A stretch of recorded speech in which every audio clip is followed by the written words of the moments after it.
메타버스 직업 인터뷰 정책 연구원 편. 오늘은 정책 연구원 직업을 알아볼까요?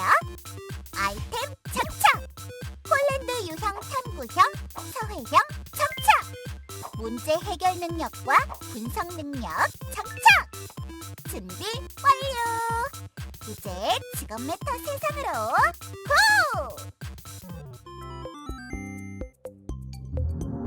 야호! 어?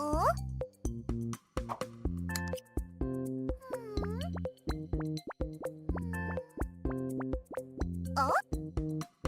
아! 이곳이 정책연구원이 일하는 곳이군.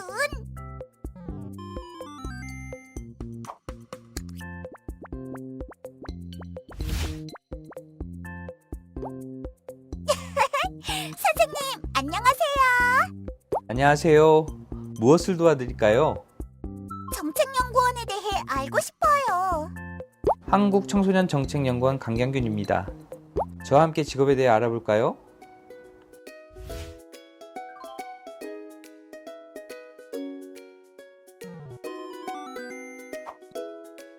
안녕하세요. 한국청소년정책연구원의 강경균입니다. 만나서 반갑습니다. 정책연구원, 어떤 직업인가요?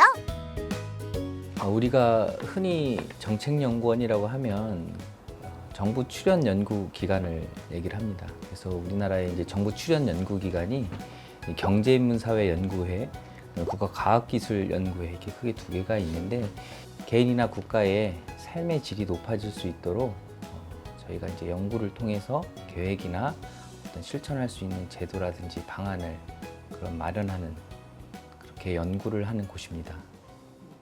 다양한 정책 연구 분야 중 어떤 정책 연구를 하시나요?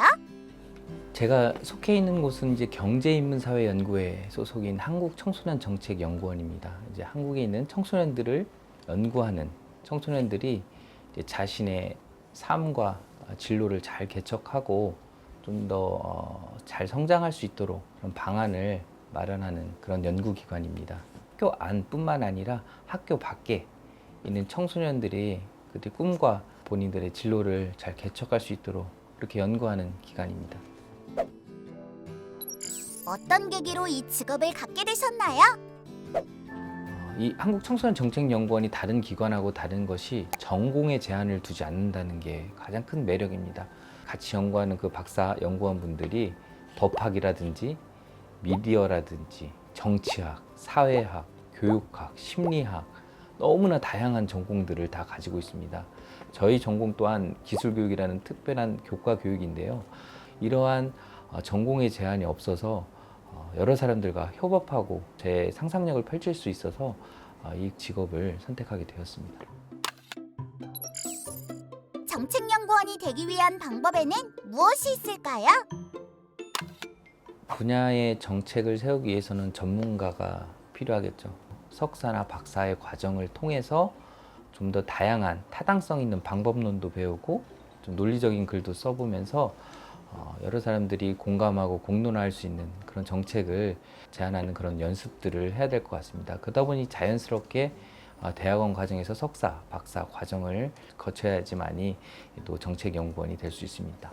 또 한편으로 학부 과정을 마치고 나서 인턴으로 생활을 할 수도 있고, 석사 때 또 전문 연구원으로 와서 또한 다양한 연구들을 함께 함으로써 또 경험을 쌓을 수도 있고, 또 이제 박사 과정 중에도 또 와서 여러 가지 연구와 프로젝트에 좀 참여하면 아무래도 정책연구원이 더 잘 될 수 있을 거라고 생각합니다. 어떤 성격, 특성의 사람들이 이 직업에 잘 어울린다고 생각하나요? 친구들과 잘 협동하고 잘 듣고, 무엇보다도 성실성이 필요한 것 같습니다.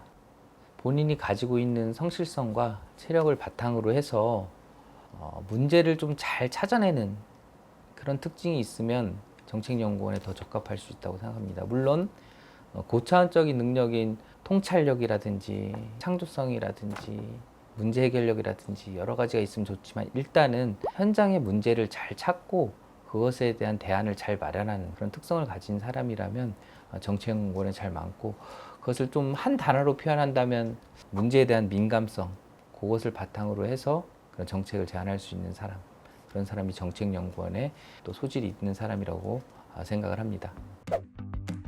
최근 진행한 정책 연구를 소개해 주세요. 제가 최근에 이제 연구하는 것들이 지역 사회에서의 그런 여러 기관들과 사람들을 잘 엮어서 그 기관과 사람들이 청소년의 진로에 어떻게 성장을 하고, 청소년들이 어떻게 진로 체험을 잘 하고, 청소년들이 어떻게 어느 곳에 가든지 자기가 할 수 있는 것들을 잘 해서 성장할 수 있는지, 그런 연구들을 주로 했습니다. 정책 연구가 이루어지는 과정에 대해 설명해 주세요.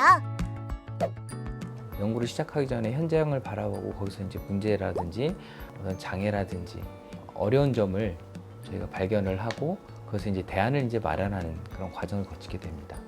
그래서 그 문제를 바라보고 연구 목적을 설정을 하고, 그게 왜 필요한지를 저희가 제시를 하게 됩니다. 그러는 과정에서 그 목적을 해결할 때 그냥 한 사람의 의견이 아니라 다양한 의견을 듣기 위해서 설문조사를 한다든지, 가서 인터뷰를 한다든지, 이렇게 자료 수집을 하게 됩니다. 이렇게 자료 수집을 하게 되면 그 자료 수집을 한 것에 대해서 그 목적과 방법에 맞게 또 분석을 하고 또 해석을 합니다.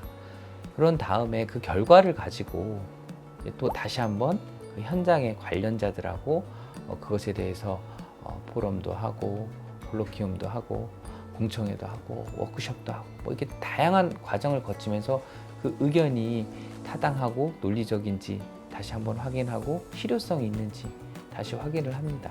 이제 그런 과정을 통해서 예산이라든지 프로그램이라든지 인력이라든지 법 제도를 정비하는 그러한 여러 가지들을 이제 마지막으로 정책을 제언하게 됩니다. 이제 그러한 일련의 과정을 통해서 정책 연구를 진행을 하게 됩니다. 정책연구원은 어떤 업무 역량이 필요한가요? 기본적으로 아주 기초적인 데이터를 얻기 위해서는 설문조사를 하게 됩니다. 그 설문조사를 가지고 잘 분석을 할 수 있어야 되겠죠. 그래서 어떤 통계 분석 능력 같은 것들이 필요하고, 또한 현장에 있는 목소리를 잘 인터뷰를 해서 그것을 잘 구조화시키고 범주화시켜서 하나의 결과로 도출할 수 있는 또한 해석력도 필요합니다. 그러한 어떤 통계적인 능력과 사람의 목소리를 잘 범주화시키고 해석할 수 있는 능력, 그런 것들이 이제 연구원이 가져야 할 중요한 역량이라고 볼 수 있습니다. 정책연구원으로 일하며 기억에 남는 에피소드가 있을까요? 청소년기에는 많은 실수를 할 수 있습니다. 그렇기 때문에 실수를 한 청소년을 대상으로 해서 연구를 한 적이 있었습니다. 예컨대 소년원에 다녀온 친구라든지 기관에 있다든지 그런 친구들과 함께 오랫동안 먹고 자고 축구도 하면서 지낸 적이 있었는데, 그 친구의 연구를 통해서 2번, 3번 다시 실수하지 않게 도울 수 있는 그러한 정책이라든지 지원 방안을 마련했던 것이 의미 있지 않았나, 이런 생각이 듭니다. 청소년 정책을 연구하면서 청소년을 많이 만나게 되실 것 같습니다. 이 지점에서 고려하거나 주의하는 부분이 있나요? 청소년들과 대화를 할 때는 잘하고 있어, 멋져, 우선적으로 그 청소년에 대해서 좀 기를 살려주는 것이 필요하다고 생각합니다. 실수를 했다고 하더라도 그것도 어떤 성장의 한 과정이기 때문에 잘하고 있어, 멋있어, 말도 그렇게 하지만 그런 마음을 가지고 항상 청소년들을 대하고, 대화 중에 그런 말들이 또 자주 나오고요. 무엇보다도 잘 듣는 거, 진정에서 나오는 이런 말들이 필요하다고 생각을 합니다. 학생들이 정책을 쉽게 접하거나 잘 이해할 수 있도록 추천하는 방법이 있나요?